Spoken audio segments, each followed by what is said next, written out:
When the cleats are laced up, Let's go. Tariq Nelson knows what time it is. Get it, baby.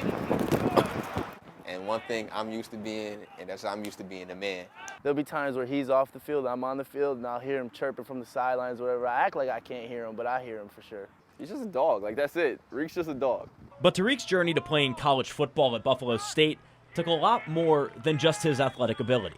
Everything just a mental battle. How strong is your mental will? Everybody has a different passion and a different reason why. Tariq's why just happened to be a lot bigger than everybody else. In 2016, Tariq was a high school standout. His senior season helped him draw interest from high-profile colleges. But after the season ended, his head started to hurt. One day I went out with my friends, and I came back 3 minutes later, and my mom knew that was unusual with me, so she was like, something actually must be wrong with him. After I got further in Bloberg, they diagnosed me with acute leukemia. Tariq immediately started chemotherapy and cancer treatment for the next year. He lost 40 pounds in 2 weeks. And when I looked in the mirror, my neck was like so skinny and my head looked so big because I lost so much weight. You can see all my bones. But Tariq's biggest support on the field, I'm running with him when he's making these touchdowns. Like, I actually got in trouble before. I'm like, go Tariq. was his biggest support off it. I know I got through it because my mom, like, she didn't leave not one day. I got the phone call and I just went straight into Superman mode. I called my job and said I'm not coming back. There was no discussion. I stayed with Tariq from the first day to the last day. I've never went home. We shaved our hair off together. It was never a thought. It was, what's next? How can my son live? 5 months into Tariq's treatment, he had an allergic reaction to the chemo, which caused a diabetic shock and put him in a coma for 4 days. One of his lowest points became a turning point.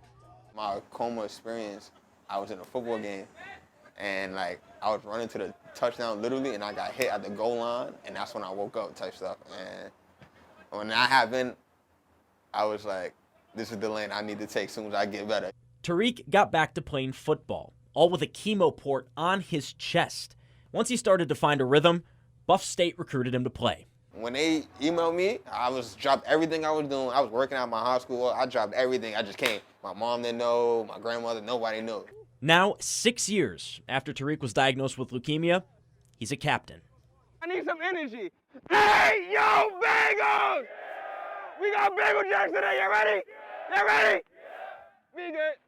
Like, to go through what he's gone through, he can make it all about him. It could always be just about him. It could be me, me, me. And that's the last thing I get when I interact with him. He always cares about other people. It makes me tear up, as you can see. Yeah, it's like overwhelming, you know? I've been with him, his best friend, since a baby to now. We have the same name, almost the same birthday, so it's like my best friend. And I just want to see him go as far as he could take it, you know? Every day that I didn't pass away, I thought like, okay, football, I can still play football, and that was really like my motivation. And now that I'm here, it's like, wow, I did it, and it makes me feel like anything I put my mind to, I can do. James Cataldo, 7 News, Buffalo.